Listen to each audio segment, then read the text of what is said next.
So before I get started, like I said in the beginning, I am the Constituent Events Manager for the Alzheimer's Association, which means that I cover the longest stay efforts. And I'm going to share a lot more about that shortly. But before I get started, I just wanted to say the Alzheimer's Association, we have so much going on. So honestly, when I was thinking about the topics that I could cover today, it was it was a lot. And so I'm going to cover basically more information about what we are doing as a region, what we are doing as a chapter, and really dive deep into the programs and services because I want to make sure, especially since all of us have a personal interest in helping older adults, that you know what services are available so that you can help us spread this information. Because if people don't know about us, they're not going to be able to receive help. And there, unfortunately, is no shortage of individuals, specifically just in the state of Virginia, who are personally affected by Alzheimer's disease. So I'm going to poll you guys a couple times and then at the end, hopefully provide more information about what you all are specifically interested related to the association, but we'll go ahead and dive in. All right, can everyone see my screen okay? Awesome. Going to.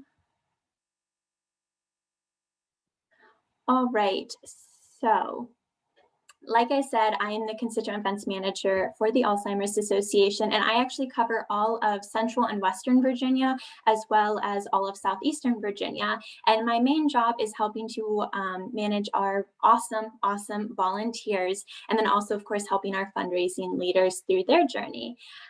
So as we begin, I would love if you're able to open up the chat.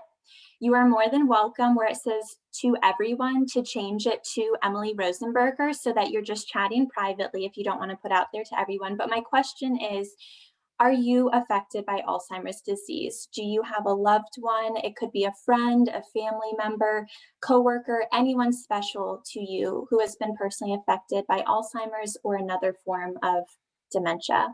And as you all are chatting that in, again, you can keep it private towards me. I'll just share a little bit of information about me since I'm asking for a question about you. After my grandmother Dottie was diagnosed with Alzheimer's in 2013, I learned about the Alzheimer's Association. And since then, I've been participating in the Walk to End Alzheimer's, and then I began participating in the Longest Day in 2016. I've facilitated a number of fundraising events, a few of which have included a very fun purple inflatable suit, which you will see on the screen. Recently on the Business Women's Roundtable, we were asked what our dream job was, and I can honestly say that I currently have it. I love what I get to do. I get to bring people's passion and add purpose, and it's just a lot of fun.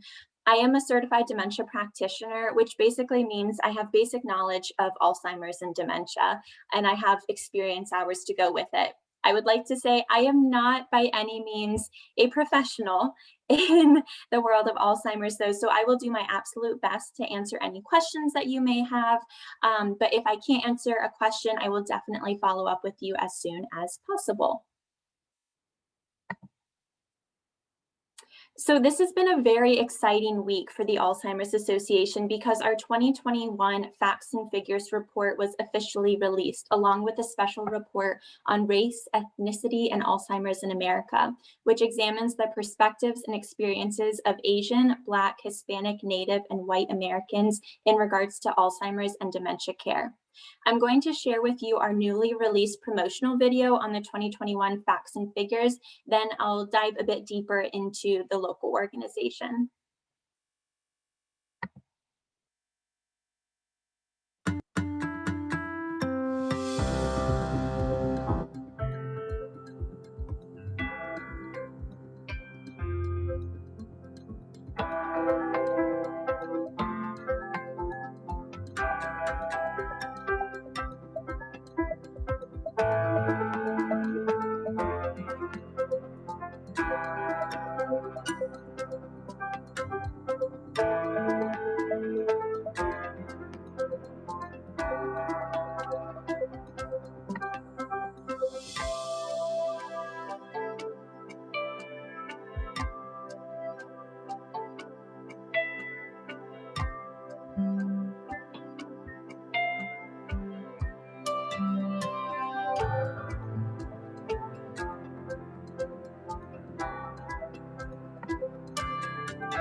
There we go. The full 2021 report is available online at alz.org/facts. The report is 108 pages long, so it would be challenging for me to answer any super specific questions about it so soon after its release, but I do highly recommend you take a look. This video is also available online, as well as a one-page fact sheet that can be shared, and I do have access to that today in case you're interested in that. So the Central and Western Virginia chapter is part of Region 14, which consists of Virginia, DC, and Maryland. The entire association has been working remotely with few exceptions since March 13th of last year. So we're actually almost to the 1-year anniversary mark, which is a very strange thought. But we have transitioned all programs and services as well as volunteer efforts to a virtual platform successfully. And I'll get more into that shortly. I will say that one of the silver linings to all of this is how much I personally get to work with my colleagues in the other chapters within our region, as well as nationwide. We are partnering in so many new ways, and the Greater Richmond and Central West offices work particularly close now. So, I know this is a lot of words on the screen, but I did want to mention some of the successes of our region from last year. And first and foremost, as a region, we provided over 16,000 constituents with educational services, support groups, and early engagement events. This is hot off the press, but it's been a long time effort. Due to COVID-19, our dementia case funding was removed from the state budget this past year. Well, we advocated, and as of this week, this budget amendment will be added to the fiscal year 2022 budget. This program will be based out of UVA Hospital, but it will benefit 50 families across the entire state of Virginia. So we're very excited about that. 10 active research grant awards are funding studies at Virginia, DC, and Maryland institutions. And the Greater Richmond chapter was specifically recognized by the Virginia Department of Health this past year for their Purple Sunday faith-based outreach. And this year, it's going to be a statewide effort, and that'll actually be launching very soon. So we're excited about that. And lastly, we earned 85 million media impressions, and we kept the conversation going. I have another question for you, if you can use the chat one more time. In general, if you were to hear additional information, where would your interest lie? Would it be within care and support, what we have going on right now, public policy, research, or diversity inclusion? And again, if you want to privately chat that to me, that's totally fine. Care and support, public policy, research, or diversity and inclusion. And if you want to hear about all of them, that's okay too. I'm sure you would love to know locally, what these numbers look like. And there's one in particular I want to focus on, and that would be the 2,573 new individuals who are able to receive services in our chapter, of course, at no cost. And I specifically say new for a reason. Every year we measure our reach on how many new individuals we're able to connect with. Because honestly, we're not doing our jobs if we're just connecting with the same people over and over. We want to help the same people over and over, but we want to continuously reach more and more and more people, because unfortunately more people are being diagnosed with Alzheimer's or another form of dementia every single day. So in short, because like I said, everything has been virtual, we were virtually able to provide assistance to 2,573 people this past year. So what does that mean? Honestly, it could mean a number of things. The Alzheimer's Association of Central and Western Virginia provides support, education, training, and other resources to increase knowledge and to support those facing the disease, as well as other dementias. We are here to help. We offer support groups led by both peers or professionals for caregivers and individuals living with Alzheimer's disease or another form of dementia. All support groups are facilitated by individuals trained and supported by the association. In some areas of the chapter region, ongoing social engagement programs for individuals with the disease and their friends and family members are also offered. In addition, specific educational and support series are available for individuals and care partners experiencing early stage dementia or younger onset. I always really like to talk about our 24/7 helpline, and if you haven't heard of this, I would say this is the one takeaway that I hope you get today, because it's just such a wonderful program. It's truly a national, or even I would consider it a global effort, but the Alzheimer's Association's 24/7 helpline serves people with memory loss, caregivers, healthcare professionals, the public, anyone and everyone, providing reliable information and to support to all those who need assistance. You can call toll free any time of day, any time of night. That number is 1-800-272-3900. It's on the screen. I'll let you know about it again at the end. And you're able to actually speak with one of our support team members, which consists of dementia specialists and master's level clinicians. So you're going to be talking to a real life person. And we're able to translate into over 200 languages, which I've always thought was really neat. And that's why I consider it to be a global effort, because you don't just have to be in the United States to call. You can call about, if you're seeing something different in your parents, you can call us and talk about that. If you are going to see your neurologist for the first time and you don't know what to expect, you can call us and talk about it. It could be 3 o'clock in the morning and you're at your wit's end. You can call us and talk to us about it.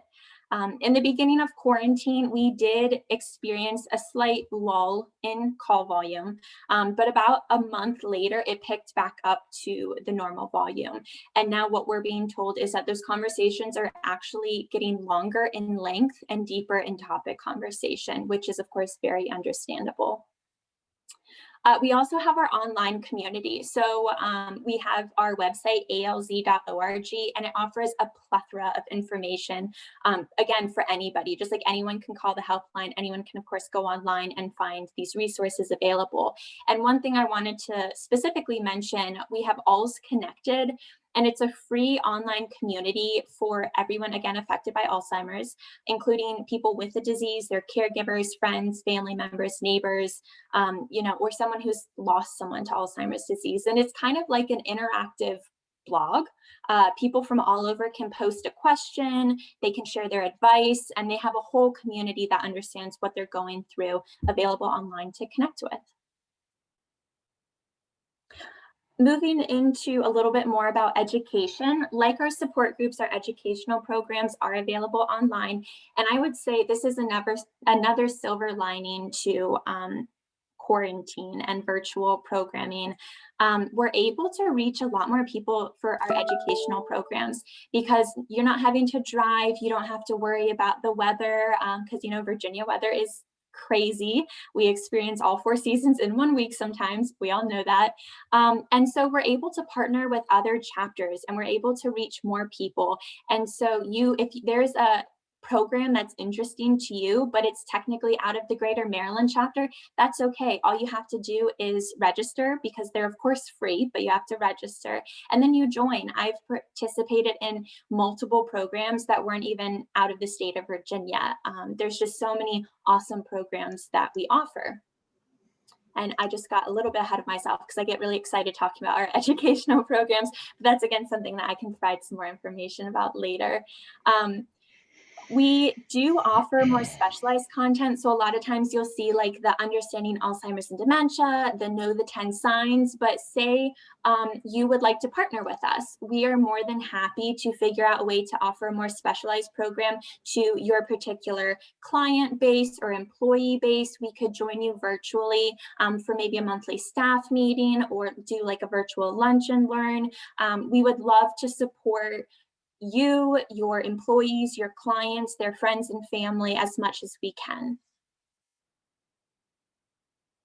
And again, just to reiterate that website, I can't tell you the amount of times that I've been asked a question, and as I give my answer, I love to have just like additional resources to back me up. So I will literally Google alz.org and then put in the topic that I was asked about, and an article exists. I swear an article exists on everything. And I love to be able to provide that additional information, and you definitely can too.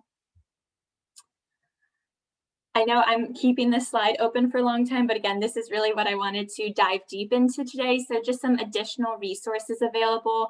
We have our community resource finder, and you can access that at alz.org/CRF.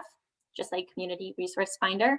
It's a comprehensive database. Community Resource Finder provides access to listings of local Alzheimer's resources, as well as, again, those programs and services, making it really easy to research. So you can put in your zip code and then find and access all of that super quickly. In general, for those who are new to the association, if they're not ready to call us yet, they can go to the Community Resource Finder, and it's a great starting place. And lastly, we also have Alzheimer's Navigator. It's don't worry, I'm not testing you on all of these names. It's an online tool designed for individuals living with Alzheimer's disease, again, as well as their family and caregivers, to help navigate through the questions that come with living with the disease. This tool helps guide you to answers by creating personalized action plans, linking to information, and again, that support and local resources. Whew. So I know that was a lot of information, but again, the one takeaway I hope you do remember today is that helpline number, and to please share it. I'm sure so many of us have been impacted by Alzheimer's already, if not just like in the line of work that we do. And this helpline, that's exactly what it is. It's a helpline. So please feel free to share it. The thing I hate the most is when I meet new constituents and they hear about our programs and services and they say, wow, I wish I knew about this sooner. So if you know someone, please share these resources with them. Alzheimer's and dementia is not to be taken on alone. So the absolute best part of all of this, it's all absolutely free. Individuals can attend support groups, receive education, have a care consultation with a social worker, have resources provided to them, call us literally any day of the year, and there will never be a charge. And that's where I come back in. And that's also where Deirdre comes in. And she will definitely, I'm sure, want to share some more about WALK at the end. But the funds raised through our 2 signature fundraisers help to fund the care, support, and research of the Alzheimer's Association. That's why we have the Walk to End Alzheimer's. That's why we have the longest day. So in case you or maybe someone you know is interested in getting more involved, so the first thing before I dive into our signature fundraisers, I do want to mention that we are always looking for community educator volunteers. These volunteers deliver community education programs using prepared training materials on topics related to Alzheimer's disease, other dementias, and memory loss, as well as information for individuals and families impacted by the disease. So again, a lot of times those, like I mentioned before, understanding Alzheimer's and dementia, knowing the 10 signs, and we would love anybody who's interested in getting involved in that program to let us know. And I can definitely connect you with our programs team. So as Dawn was lovingly sharing in the beginning about the Walk to End Alzheimer's, I'm sure a lot of you have participated, and a quick thank you so much for all of your support. If you're a sponsor or walk volunteer, please feel free to drop that into the chat and shout yourself out, because you should be absolutely proud of what you do. This past year, we shifted a bit in our theme to Walk is Everywhere. Every sidewalk, every small town, every large city, and it was wonderful. In spite of a pandemic, every weekend between August and November, thousands of individuals walked to end Alzheimer's. A lot of things changed or stopped altogether this past year, but unfortunately, Alzheimer's was not one of them. So that means we don't stop either. At this time, and again, I'll call on Deirdre shortly, but we are crossing our fingers to be able to host a form of an in-person walk in the fall, but we're planning accordingly. And if you're interested in the Walk to End Alzheimer's as a participant, a sponsor, or a volunteer, you can go to alz.org/CWVA, short for Central Western Virginia, or contact Deirdre, which I'm actually just gonna post into the chat. Hopefully you don't mind, Deirdre. You can email Deirdre too. So this brings me to the longest day, which is honestly my favorite topic. Other than probably my cat, I also love my cat, and I've even used him to help me fundraise. So honestly, there's nothing off limits. The longest day is much newer in comparison to the walk, which is why I love getting to speak about it. because mainly a lot of people don't know that this opportunity exists. We're still in the first decade of this existence as a signature event. The longest day is centered around the summer solstice. The day with the most light is the day that we fight. The idea is to outshine the darkness of Alzheimer's disease. So I love the positive messaging behind it. The summer solstice is June 20th this year, but with that said, it's made to be an incredibly flexible event with a lot of room for creativity. So individuals, friends and families, small businesses, large companies, whoever, they can choose to participate on any day, at any time, during any season that works for their schedule. The participant, along with the help of myself and our volunteer committee, they brainstorm activities that they love to do, or maybe something they've always wanted to do, or maybe an activity that their loved one who is personally affected by Alzheimer's loved to do. And again, with our help, we figure out how to mold that activity or event into a fundraiser. And sometimes it can be as simple as putting out a donation jar. And sometimes it can be as complex as hosting a new large event in honor of the longest day.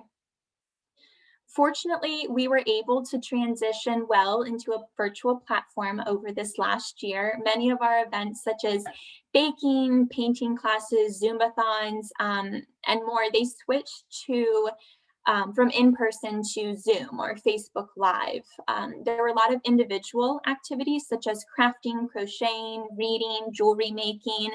They all worked well, as did outdoor activities such as running, walking, biking, or hiking. You can truly add purpose to any passion and turn any activity into a fundraiser. And I like to say that the sky is the limit, because I honestly can, because I know multiple people who have gone skydiving for their longest day efforts. So I'm going to share a quick video. It's about 3 minutes long that just shows some of the media highlights over the last 2 years, virtual and in person, for the longest day.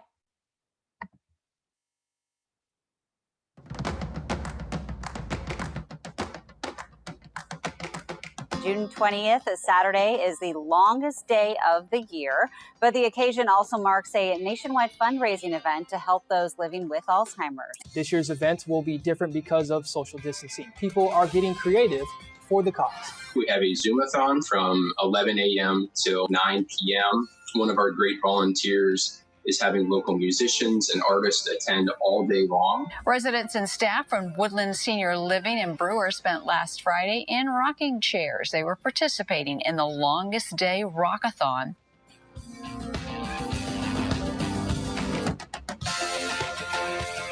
Well, a unicorn is making its way around San Luis Obispo County on the longest day this weekend. She dresses up as a unicorn and does drive-by dances for people who make donations.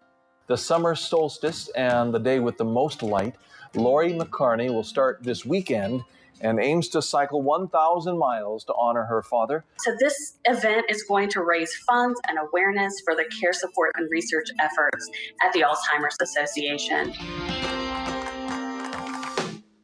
On the longest day, we're going to have 40 pounds of block ice in my backyard in Las Vegas, and Mary will have 40 pounds in her yard in Carson City. We're going to watch this ice melt, and we're going to take guesses as to whose ice will melt first. We're raising money at mybobcountry.com. Hit the donate button, and let's get a little money for Alzheimer's research. People have asked me why I do a cornhole tournament or a bags tournament. And really, it's as simple as that I went online and searched, and I was just wanting to find something different that I wasn't hearing a lot about around here.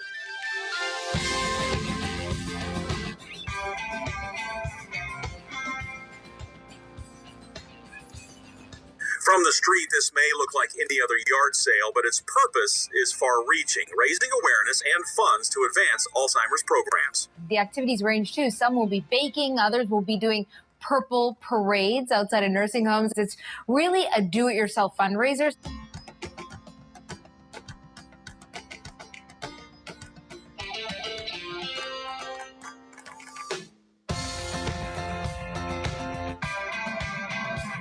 All day Friday, Chris will be rowing at the Fitness Shack in Sylvania for 16 hours. If we keep doing this event and make it bigger and better every year, we can do our part to raise awareness, raise some funds for research. And a father and son are preparing for a 50-mile journey by canoe to raise awareness and money for Alzheimer's Association. Go online, alz.org/thelongestday. It's very easy to get registered, and you can come up with what you want to do, or we'll have resources to help assist you in finding ways that you can fundraise.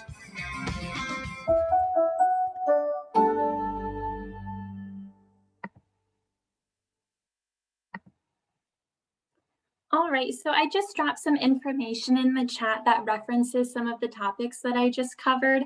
And again, so if you want to access the facts and figures or the helpline or our website information, and please feel free to contact Deirdre or myself. I took a quick peek at the chat, and I appreciate those who chatted. And we had, besides myself, so 13 people share that they have been personally affected by Alzheimer's disease.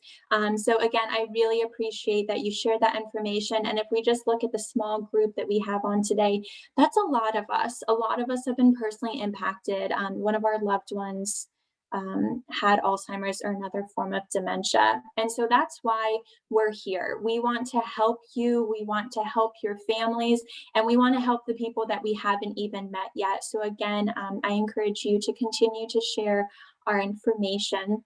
And really quick, before I open up into the questions, I promise I'm almost done, but I saw a lot of answers about wanting to know more information about care and support and research. So thank you for putting that in. I just wanted to share that we have a lot of programs upcoming, but there are two I wanted to mention for you all. I do recommend, if you are on Facebook, to follow the Alzheimer's Association of Central and Western Virginia.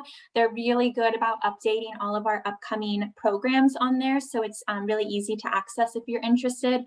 On Wednesday, March 10th at 12 noon, we have cultural competence in dementia care, focusing on the LGBT community, And also on Wednesday, March 17th at 6 p.m., we have effective communication strategies. So those are two of our upcoming programs.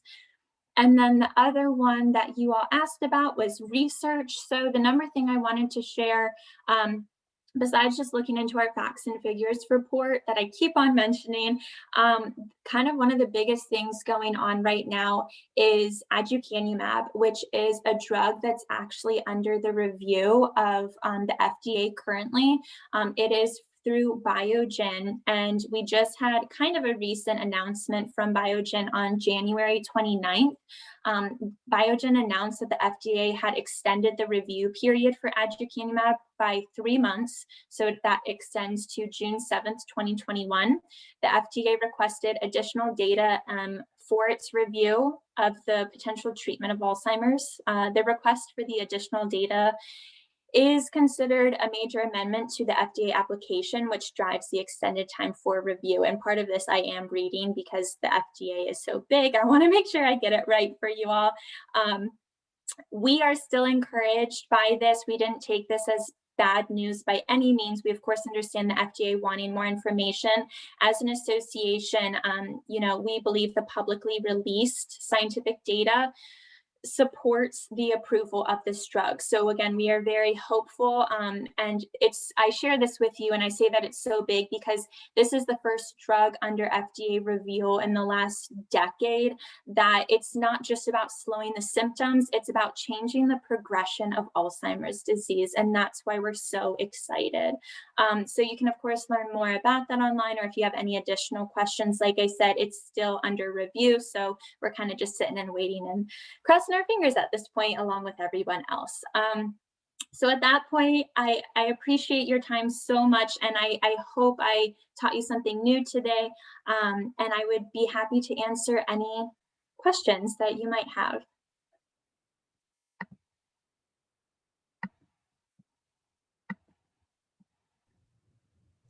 Daniela here. I have a couple of questions.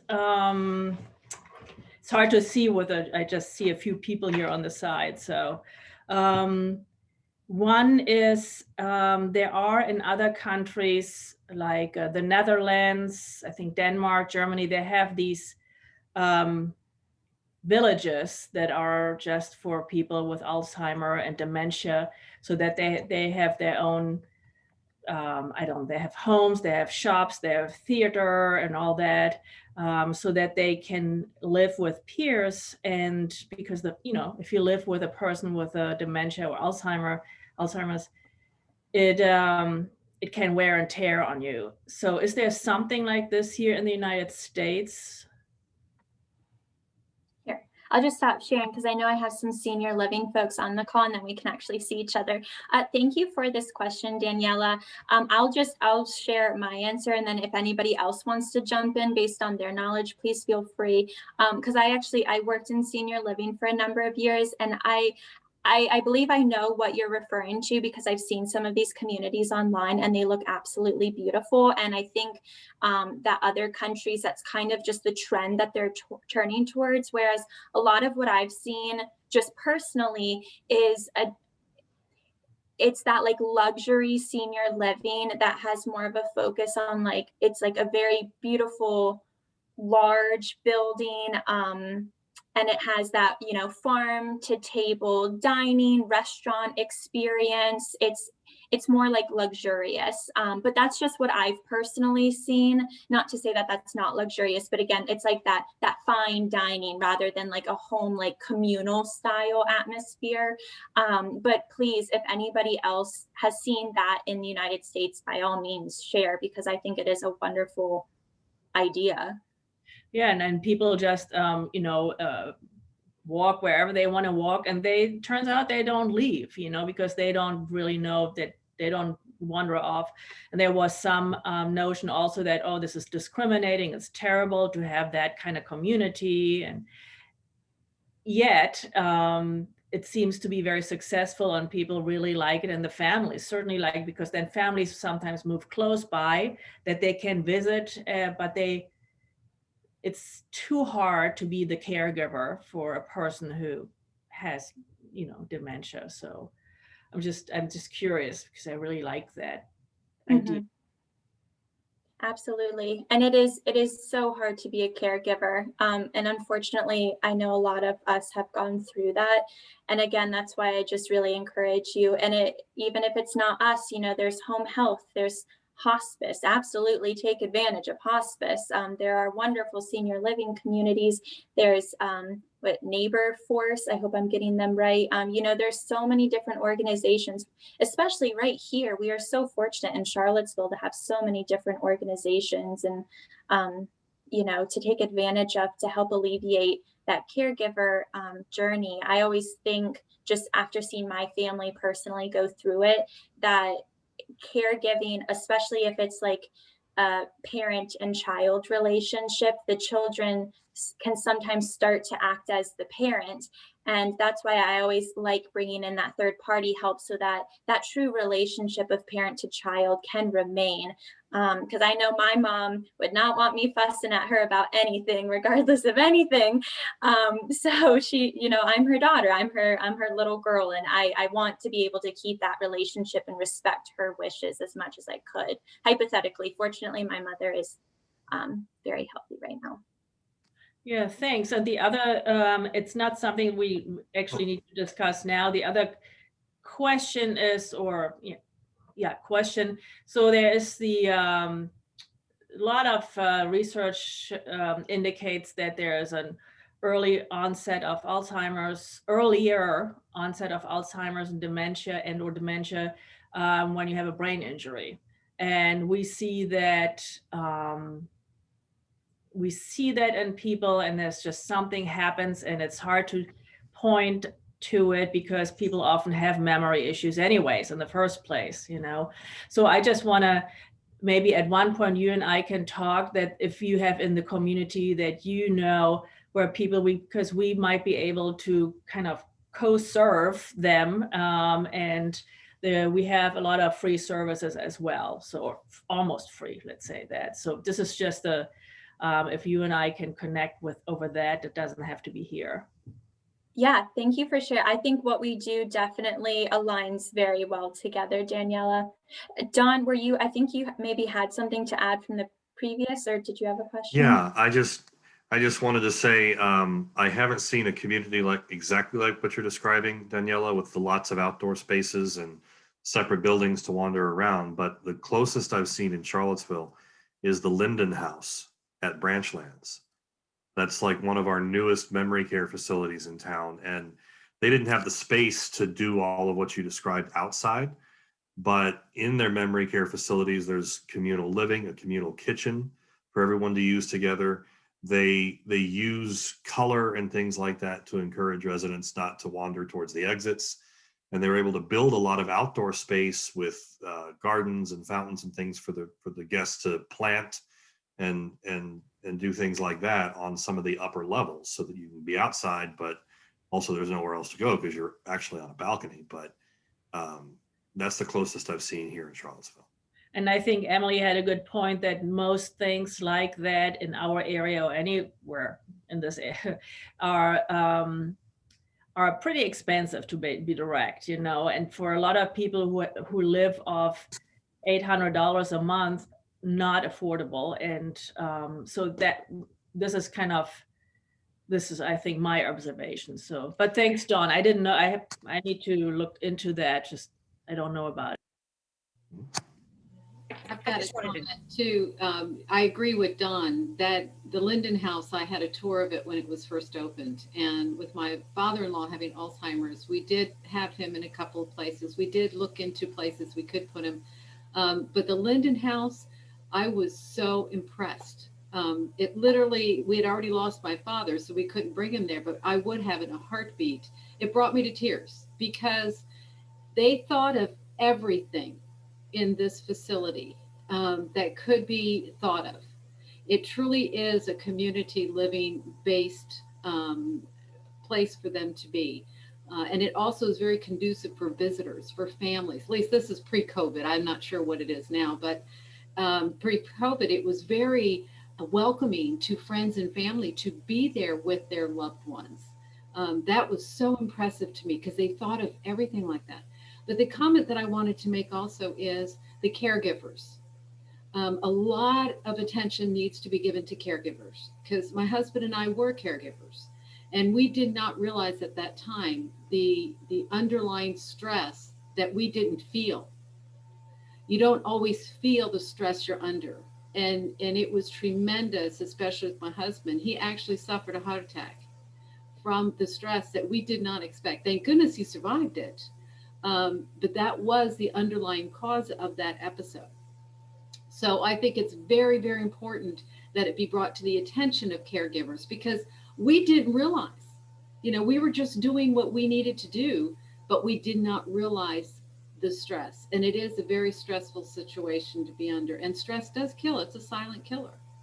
So that too, I think the education of the caregivers, the family, the friends is vitally important in this as well as what Emily was saying of how do we respond to them.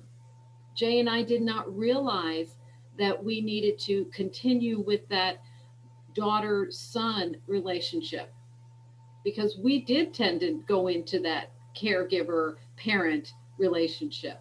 And at first, I think it's very important that we don't do that. And we learn the hard way. So I think education is very important to learn beforehand or when it first comes in. And I think the association could be vital in that. I'm really glad you brought that up, Anne, and I apologize, I can't remember the statistic off the top of my head, but there is a number of caregivers who actually pass away before their loved one they're caring for because of the emotional, mental, and physical stress of being a caregiver. And like I said, it is not meant to be taken on alone. And the second part of what you just said about knowing, this education beforehand, that is something I am so passionate about. And you can see I am a younger adult. And if I hadn't been personally affected by Alzheimer's, I probably just would have gone on, I probably wouldn't be here today. I would have had no idea because the younger adult population, just unless you've been personally affected, you can't understand the severity of what this disease is. And so it's so important that we continue the conversation, that we continue to spread awareness to all age groups, because John can speak to this, the financial burden, the mental and emotional burden that we've experienced, it's a lot to take in and you have to prepare for it or else it's so much harder. It's going to be hard, but at least some preparation, it helps at least a little bit. And I think, I don't want to keep talking, but Jan, did you have something you wanted to share? I was just going to say, here in Richmond, there is a community called the Memory Center, and it is exclusively for memory care. So it's not like the other communities where you may have AL and then they take a wing and make it memory care. It is all memory care. So once you enter the building, then you enter another set of doors, and that's where the residents there are free to roam around everywhere. And some things that I liked about this community is there's a little pub as if you were going to a restaurant. There is a general store with the old style cash registers there. And it looks like something that people that would be of a specific age, let's say 75 to 90, would recall in their younger years. So it looks familiar to them. It's not with the modern furnitures or whatever. It's stocked with shelf items that you would find in an old general store, and they can purchase things in the store. And then their theater is right down the road, because they have it marked as like Carey Street, which would be something that is here in Richmond. So like the theater is marked the Landmark Theater. So again, things that people in this area would remember prior to, the Alzheimer's setting in. Every day at 3 o'clock, it's ice cream day. And, they all go to this courtyard basically, and the ice cream truck shows up and they all have ice cream. So I see differences in how senior communities do memory care, if you will. And it seems like the ones that are standalone memory care get it right, because that's their sole focus. So all of the caregivers that they hire, they've been trained for dementia training, as opposed to an assisted living community where maybe some have and some have not. And I think it's more freeing in that environment, because you get to see people just walking around, going down, Main Street, if you will. Oh, that sounds so neat. And I mean, keeping as much independence as possible is like one of the most important things. I love hearing that. Angela and Andrea, I know we're like getting really close to 10 o'clock. I don't know if anyone has any questions, or if Deirdre, if like you want to jump in and like share anything else about WALK or just anything else association related. No, I think you did a fantastic job. Even so, I won't, but absolutely, I can't stress enough how it is. It just kind of it's like a kick in the chest when someone says, I wish we knew about you. So if there's one thing you can take away from today, it's, spread the word.